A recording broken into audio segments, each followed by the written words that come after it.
refresher of what happened in 2020. The elections, Nana Addo Dankwa Akufo-Addo had 23,502 of the votes. That's 80.69%.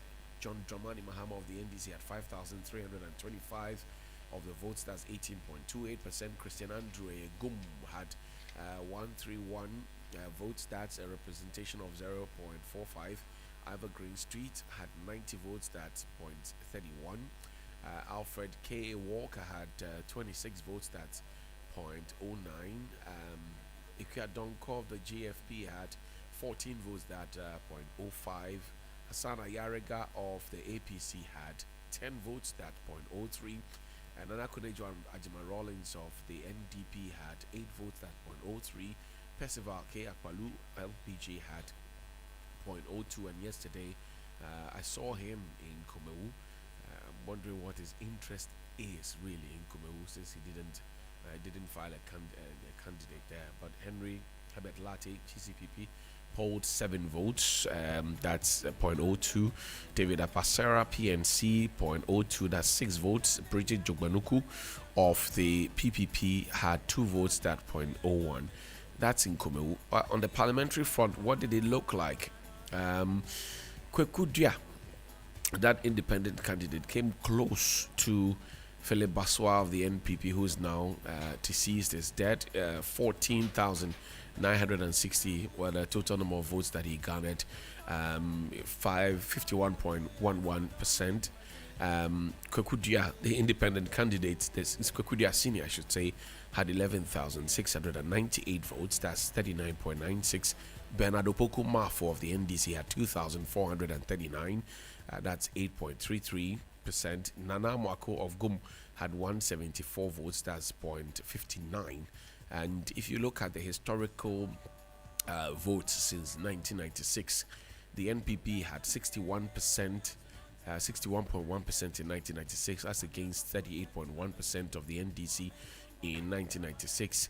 In 2000, the NPP had 72.3%, as against 25.2% of the NPP. In 2004, the NPP had 74.9%, as against 23.4% of the NDC.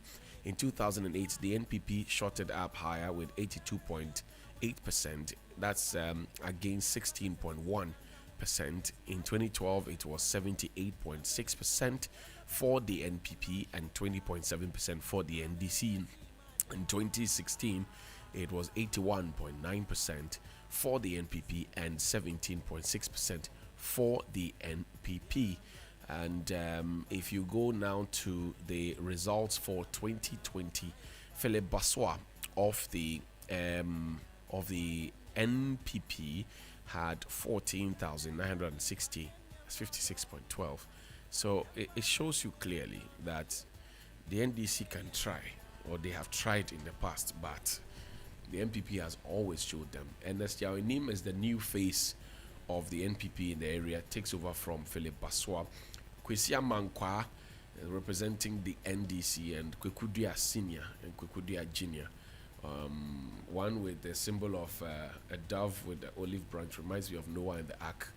And then there's a hole representing Kwekudia Jr., who's also an independent candidate. But William, your expectations, we will do an extensive coverage throughout the day, but what are your expectations? Yeah, so if you look at the results from 1996 to date, it's been MPP throughout. That's right. Rio Adai Baswa, Yaoban, and then Philip Baswa. So it clearly shows that as an Ashanti regional constituency, the stronghold thing plays out here. But at the end of the day, I'm expecting the gap between the votes of the NDC candidate to go up a little bit, because if you look at the way the elections play out in this constituency, the independent candidates also turn out to do very well. Because if you look at, for instance, 2012, yes, the independent candidate Dominic Oting got 3,991. Yeah. NDC got 4,102. That's Samuel Esiama. So between NDC and the independent candidate, it was just 1,000 or even less than 1,000 votes. Yes. Even if you put that together, Esiama Samuel and Dominic Oteng's votes together, you still couldn't make the 18,000 that Baswa made in 2012. So I don't know how the independent candidates come out strongly all the time. This same Dominic Oteng in 2008 got 17,120. That was 26.38%. As against Yaban's 15,217, which is 56%. So close race. Yeah, some 30% difference. And then the NDC came third. And that was what happened in the 2020 election, where the NDC came third again. That's right. So the dynamics haven't changed over the years. And it's predicted also third NDC, again this NDC time. NDC independent, always coming behind the NDC. If you look at the dynamics, for example, Kwekudia Senior is said to be an MPP person who is also happy with things. Who yes, is also MPP. Exactly. Kwekudia Dav is MPP. MPP. So if you consolidate the votes that the independent candidate, because if really you look at the 2020 results, if the independent candidate then Kwekudia, who's again representing himself, Dav, Kwekudia Dav with olive branch. If you look at the votes that he had, if he had added that on to Baswa, there was no way the NDC was going to even think of contesting and going into the constituency. It's because they know that on the grounds there's that division.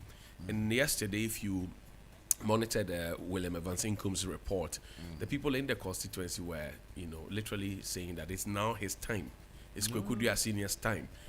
So Mr. Enim can go and rest because it is Kwekudia's time. And when delegates start speaking like that, this is not an internal contest. This is an external contest. When they start speaking like that, they sway votes because, trust me, there are people who do not live in the constituency, even though they vote in the constituency, who may just have come from outside and then traveled from long distances to come into the constituency. They will be listening to the conversations on the ground with people who live there, what their experiences have been, and that may just influence the choice that they make at the polls. Yeah. So yesterday I listened to the two of them. I listened to Ernest Yawenim of the MPP. I also listened to Kwekudia, also the independent candidate in the shadows of the MPP, if you like. The Kwekudia Dav or Kwekudia Senior is saying that this is an election that is going to show how we, the candidates, are going to represent you. So because the first port of call, the first responsibility of the NDC, the candidate is to represent you. That's right. Before they even begin to make laws. That's right. Now, I am using my own private funds. That's how much I'm committed to serving you. I am coming to serve you, so I'm spending money, my own money, to get the opportunity to serve you. So if I get into parliament, I'm not going to take your money. I'm still going to work to bring resources to the constituency. We heard that before. Yes. I mean, he is saying that, look, I am bringing my own money. I'm coming to serve you. So take me this time because I've shown clearly that I'm committed. Now, he was making the point that the NDC candidate has all the state support. President was there, vice president was there.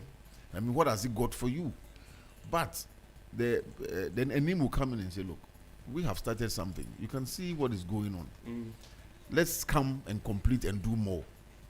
Then you go down to the constituents, and then they also begin to speak. So you hear the two voices of the top two candidates in what the constituents are saying. That's right. Some of them are saying that you are doing A, B, C, D, fine. But if it weren't because of the demise of Baswa, and for this by-election, will you come and be doing this? So because of that, we can't trust you. Then others are saying that, look, for a long time, you haven't done anything for us. So why now? So however, the constituents are going to go. I'm seeing a repeat of yes, but MPP 1, yes, so independent 2. This is where, that principle of politics, where your numbers must come together to get the votes or the power to rule, must always play out. So that MPP shouldn't be leaving their people to just always break away. Because if two individuals are broken away, in an election like this. Depletes your votes. Exactly, they weaken your base. And that's what I'm saying, that the NDC candidate may stand on this and do better. And sometimes Nana Akufo-Addo is saying that, look, we are using this election as a precursor to the victory of the MPP in 2024. But if that doesn't happen, it will hurt the MPP. If for the NDC their numbers go up, it is going to be good for the NDC in terms of their image in Ashanti region. We all know that it's not their stronghold. If it were Ketu North or Ketu South, it will even be more disastrous than the numbers that we are seeing here. So at the end of the day, I'm expecting the status quo to remain, but the NDC candidate may come up a little, because in politics, the wind blowing at the time of the election also matter. So look at 2004. This was the second election under President Kufuor, because Kufuor had come in year 2000, and this was the other election that he had come in stronger with. If you look at the results from, maybe we'll go back to 2000 and look at the parliamentary. Yao Ban of the NPP polled 19,223 votes, representing 70%. George Amankwa of the NDC polled 5,000. Look at the gap. Yeah. That's 20.70%.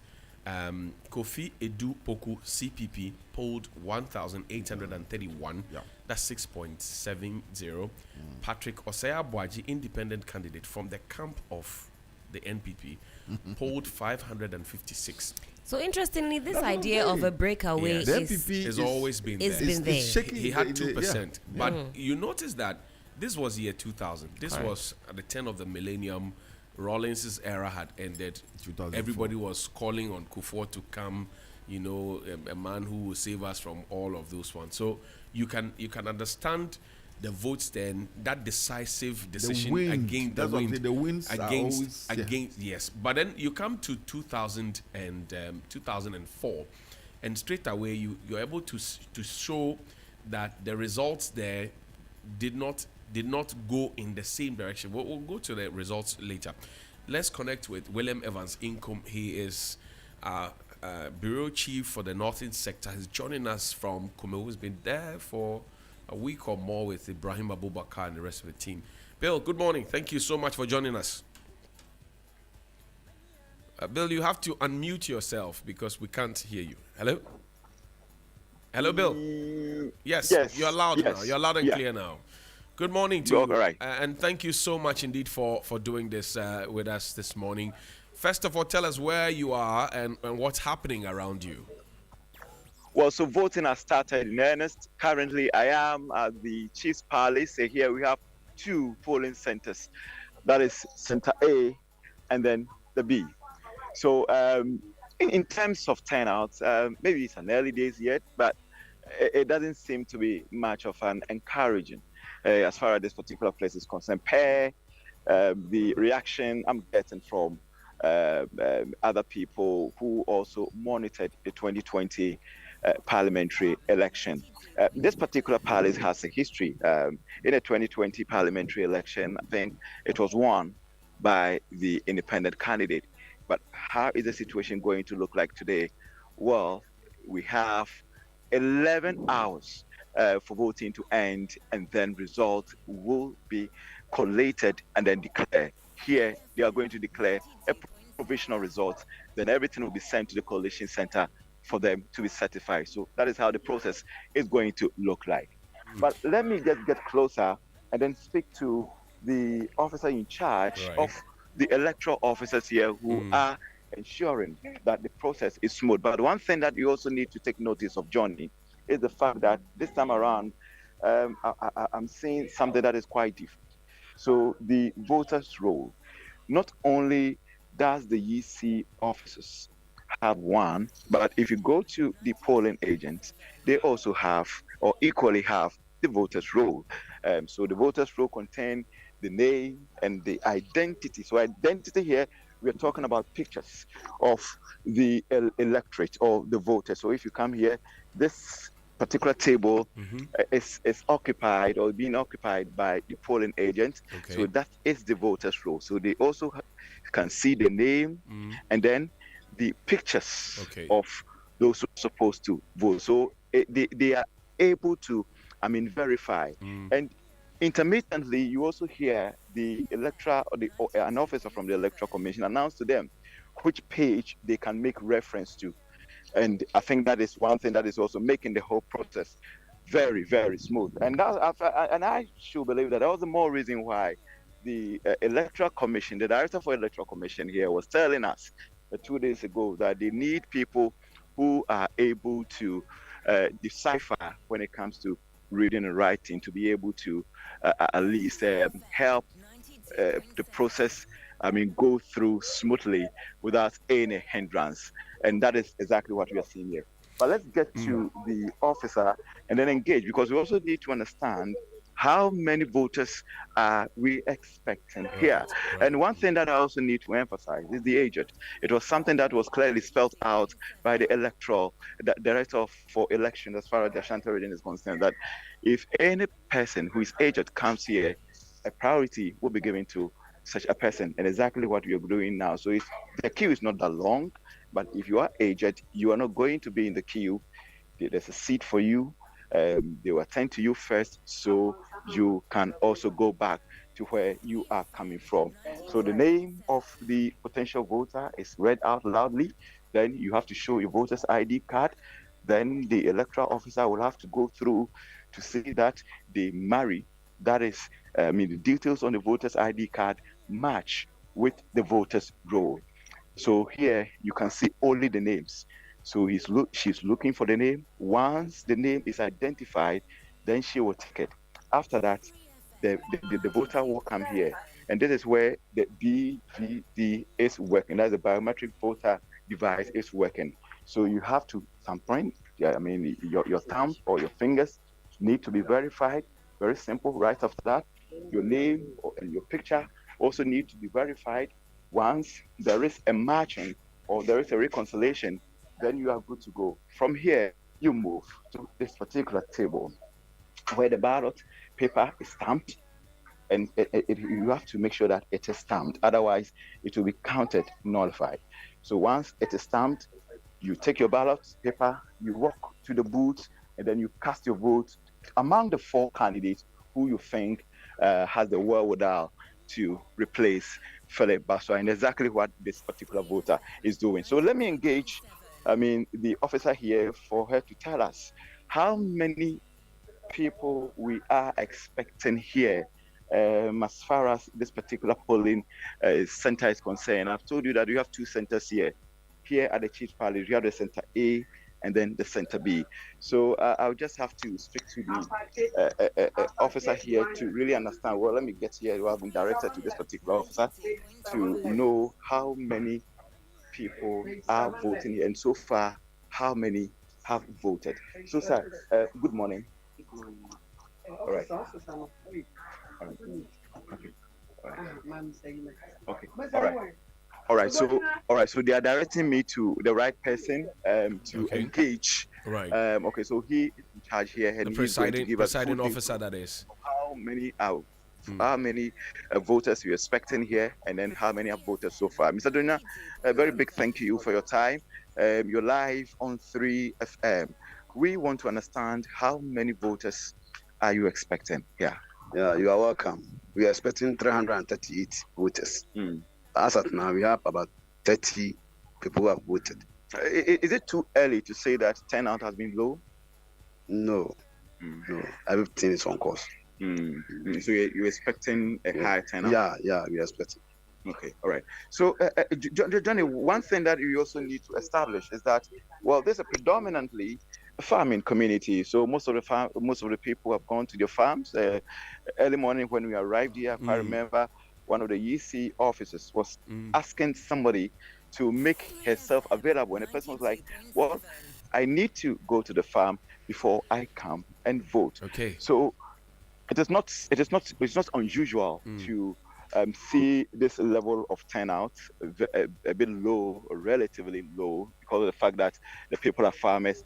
But there is much anticipation that they will come back and then cast their Well, vote it's or early days here. exercise This is about their just democratic responsibilities. this is just about 1 hour or so after the process began. So it's understandable if you have absolutely. 30 out of 300 and something. That's okay. But let's talk about security. Boots on the Yeah. grounds. What do you see? Do you see police, military? What can you share? Police, and they are very heavy on the ground. What I'm seeing is that, I'm not seeing an armed police personnel, but police personnel who constantly engage. So here we have two police officers seated, and they are keenly monitoring the process. Over there is another police officer. You see a senior officer also in charge of the those deployed here, and intermittently you also see him engage the junior officers, giving direction and all of that. In fact, that was exactly the orders that was given to them a couple of a minute ago when the IGP was addressing them, and I happens to be there, even though wasn't that close as far as proximity was concerned, because they didn't want any media coverage during that level of engagement. But what we are seeing on the field, it's an indication of the orders that was given to them. So there's another police officer there. They are strategically positioned or detailed to monitor from all angles and ensure that there is sanctity as far as this electoral process is concerned. So far, so good. There hasn't been any hiccup in terms of security. The process has been very smooth, Johnny. Well, I don't know that the NDC in the recent primaries they had. There was a situation in the Ketu North constituency, Edem Agbana and Adanu, where a matter regarding how some ballot sheets were not stamped, and that became the pull and push there. Do we know if the party agents are insisting that every single ballot sheet be stamped? Because that's a learning Well, curve for them. let me first, show you the position and then how they are also monitoring the process with eagle eye. So, for instance, this is where the polling agents are seated. And now, guess what? Now, from here to the final, process, that is where one will have to take the ballot paper and then walk just a few meters to the booth and cast the votes. They are able to see clearly, and they are watching with eagle eye. So it is visible what transpired between the final officer who is supposed to tear off the ballot paper, stamp, and then hand it over to the voter for him or her to go to the booth and then cast the votes. That's the final process.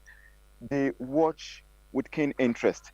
So I think the position is also helping matters. But if they have any cause to believe that the process is being fractured, then they will draw the attention of the chief electoral officer here. Right. But so far, we haven't seen any incident. And William, it has some very beautiful visuals live from Kumawu for us. If you go onto our Facebook page at 3FM927 or our Twitter page 3FM927, you will see these images there. These are live visuals from Kumawu as William is bringing to us. William, I do also know that the top brass of the NDC and the MPP have been in Kumawu some 3 weeks, some 2 weeks, some 1 week, and all of that.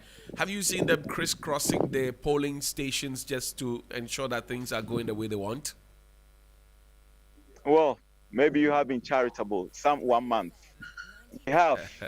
They have. But in all the moment that I've cited, they were in their vehicles. Once a while, you see some not very known within the political public domain, but they are people who are also, you would describe as movers and shakers of the political discourse. They're also following the keen interest. But one thing that I also need to establish is the fact that for the NPP, they have deployed almost all their MMDCs, and they are supervising the process. Most of them are polling agents for the NDC. They have also deployed people who are very effective. And let me also say that they have also established a coalition center here, which is being manned by the General Secretary of the NDC, Fifi Kote. I also saw Dr. Kwabena there in the situation room. Then, of course, I also saw Watinjan, one of the experienced politicians as far as the NDC is concerned, in that situation room. Then a couple of others, of course, Okujetua Blakwa, the member of parliament for North Tong, is also here. I cannot confirm for you whether Atoforsen is still around because he's been here for the last couple of days, but I cannot confirm to you whether he's still around. But what I am saying tells me one thing, because Kumawu is not known for political violence. It's not known for a political hotspot. I mean, you can't compare Kumawu to places like Asawase, Jobonso, which is even about 20, 30 kilometers away from here. You cannot compare Kumawu to even a place like Mensha North. In the Ashanti region, or even Jobonso, Newer Dubiase and the likes. But if you see the level of monitoring, you see the level of commitment to this particular exercise, it tells me that perhaps it is just a dress rehearsal for the bigger assignment, maybe as enough. Do you get a sense that the constituents in Kumawu are very much aware of the dynamics in Parliament in terms of the hung nature of our Parliament and what this decision would mean going forward into the next time of Parliament? The posture they gave during our first ever interview with one of the constituents, which went viral and also, brought the attention of the governing, the ruling party to this particular place. You remember, and I just want to quote a line. That particular constituent said, "They thought we had a very shallow mind or memory that we easily forget. We have changed, or we have replaced our memory. We remember every bit and we know what we are doing. And when the time comes, we will make that decision." Right after that particular conversation, not too long ago, we saw, not a distance from that particular conversation, then we saw massive development projects happening in the Kumawu constituency. It is something that they cherish, something that they've been waiting to see, because this particular constituency has been very loyal to the NPP since 1996. But the NPP also defends is that, well, it was always, in the pipeline. So what we're saying is not something that it was just engineered overnight. It was something that were planned, but it was just a matter of time for them to come to fruition. Well, they are appreciating that, but they are also a set of people who also believe that we're saying what we're saying because something has happened and there is a need for something to be done. And that is why we are saying what we are saying. But I always say that whatever the case may be, whatever narrative, this particular, their thinking or their thoughts or whatever is navigating, we just have up to 5 p.m. for the results to determine. The benefit of incumbency, and if you have... All right, so Johnny, hold on a bit. So you asked me some of the top brass. That's right. Who are coming here. So we've seen the deputy minister for Minister of State at the local government ministry. Right. That's right. Absolutely. So the former deputy minister for local government rural development, now minister of state at the local government ministry, is here, and as an MP for someone, and I'm pretty sure he's here to also monitor situation here. So he's among the very, very top-ranked government officials who are also here with keen interest, of course. They need this particular seat. They need this particular seat, Johnny. You and I know that they need this particular seat to balance their number in Parliament. But let me quickly engage the Honourable Minister. So Honourable, you have been very busy on the ground. What is so special about this? Oh, in my situation, every by-election is special. I'm part of the team. I came to help train the agents, polling agents for today. And then I've been here for almost 10 days. So it's not that it's special, it's because it's part of the assignment that we have to do. And of course, we need a seat. For nothing at all, we have to replace our deceased colleague with an MPP person, nobody else. So we need a seat, and we've attached some seriousness to it. And the level of seriousness that the MPP or the ruling party has attached to it is like goes beyond comprehension, because it's like every single person is here and it matters to him or her. Oh, if you know the history of this party, for by-elections, we all get involved. It's not that it's by-elections, so you sit back for a few people to do it. Once it's by-election, we all get involved. It's the general elections that you find everybody just concentrating on his constituency and his seat. But once it's by-elections, of course, we all get involved. And as I said, we need a seat. So we have to work very hard to secure the seat. All right, so Obi Amwa is the former deputy minister for local government.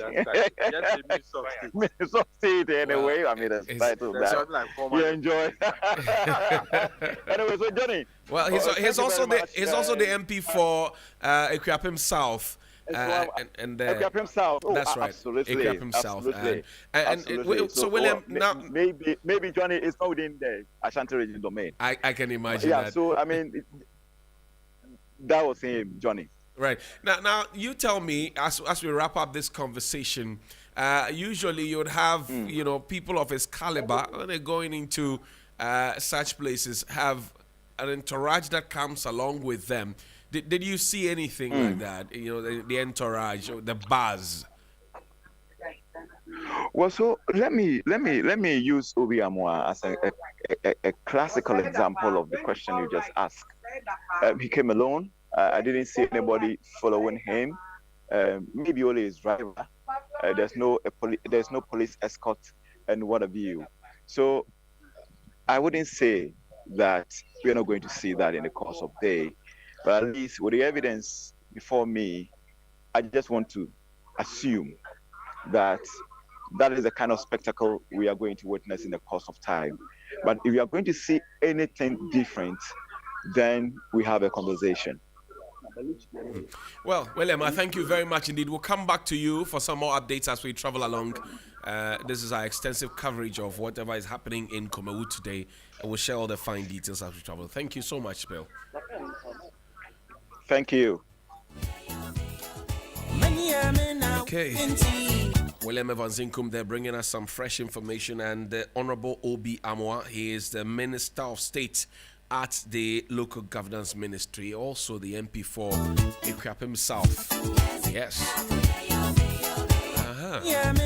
We'll take a break. When we return from this break, we will get into some more analysis and find out if the benefit of incumbency will be anything for the electorate to consider on who to choose to represent them after this by-election. Stay with us, we'll be right back. So the essence of my praise is centered on your grace.